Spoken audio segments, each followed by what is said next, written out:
This is the Creating Wealth Through Self-Storage show by Mark Helm. Nothing Mark shares with you guarantees your success in the self-storage business. This is for informational purposes only. There are no calls to action, and nothing said or implied is a call for investment money into self-storage or any other asset class.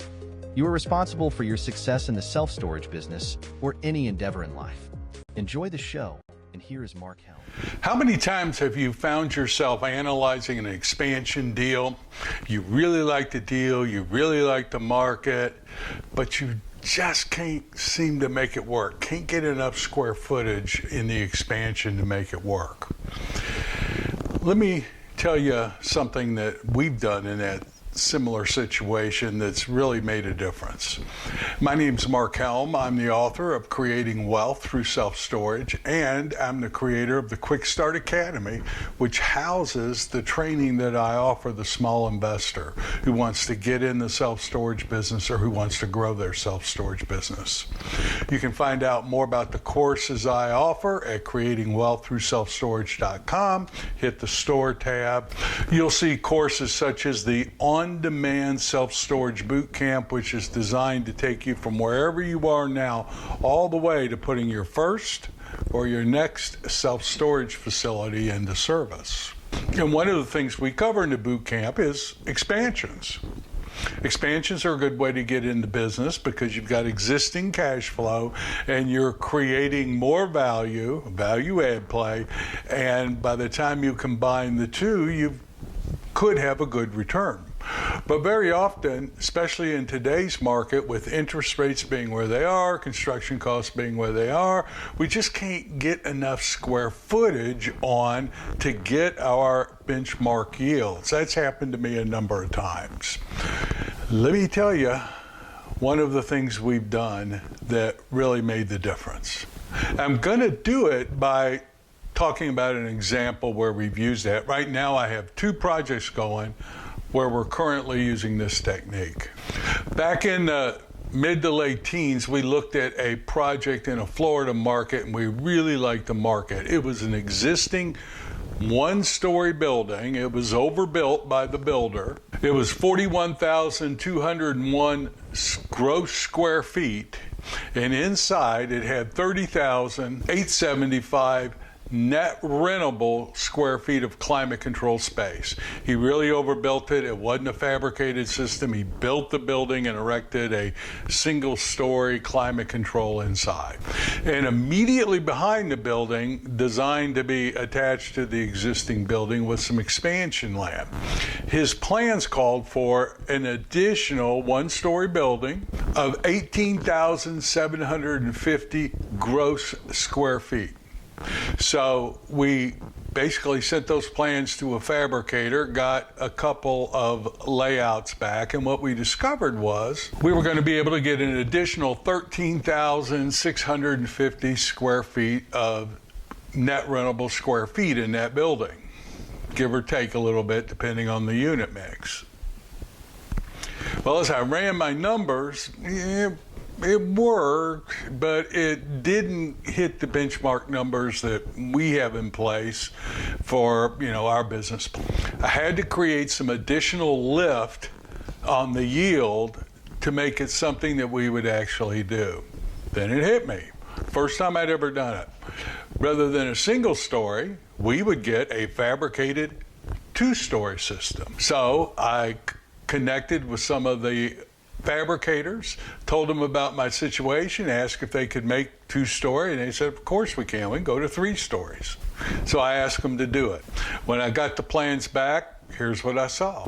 By doing the 2-story, we were able to get 28,075 square feet of net rentable square footage added to the existing building. And when we ran our numbers at the current prices we were getting, it hit our benchmark numbers. There's a secret for your toolkit if you're not already using it. If you need more space, if it's climate control, be sure to consider going 2 stories, maybe even 3 stories. I like the 2-story option for a number of reasons.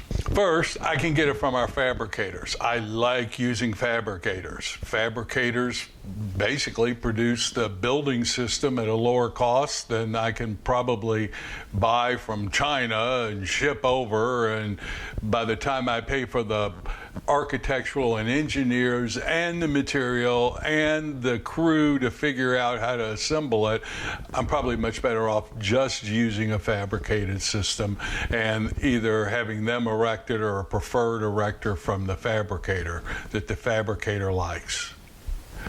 Plus, I get a lot of engineering and architectural plans included in the cost of the system that I can give to my engineers to add to. Secondly, I like 2 stories because I don't have to we've never put an elevator in a 2-story building. We've always used a material lift, put that close to an entrance by the stairs, and we've never had to put an elevator. And a material lift is about half the cost of an elevator. If I do a 3-story, I'm pretty much putting an elevator in. So it keeps my costs down by going 2 stories, and the additional cost per square foot is a little more, but not a lot, per square foot. For that net rentable 28,075 square feet, my cost went up a lot, but not, $10 a foot. Doing the 2-story option doesn't work all the time, but you'd be surprised how often it actually can work. If you're doing a self-storage expansion or part of your expansion is self-storage, you can't get the numbers to work. For the self-storage portion, consider a 2-story. Basically, you're taking square foot income and creating cubic foot income, and that's always a beautiful thing in my world. Most recently, we purchased from one of the newer fabricators a 2-story system. Now, this doesn't include the lift, the electrical, lights, etc., but the system itself, we paid $18 a square foot delivered for a 2-story fabricated building.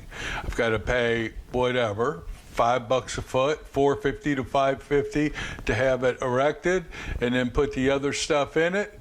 But in today's world, $18 a square foot for my system, especially if it's a 2-story, isn't that much. Next time you're analyzing expansion, keep that 2-story idea in your briefcase, and when it makes sense, pull that tool out and use it to make some of your deals work.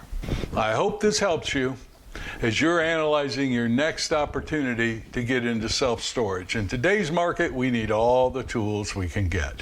My name's Mark Helm. I'm the author of Creating Wealth Through Self-Storage, and I'm the creator of the Storage World Analyzer, which is the financial analysis tool we use all the time. And in this particular case, you could, in the analyzer, you could be doing expansion, run an analysis at a 1-story, then basically create a new one. You don't have to repopulate everything you've entered, and you can run an analysis on a 2-story. Compare the extra cost to what the yield would be, internal rate of return and cash on cash return. The analyzer will do that for you. So if you're not using it, consider using it. You can find out more about it at creatingwealththroughselfstorage.com and at storageworldanalyzer.com. Thank you, and I look forward to being with you again next week.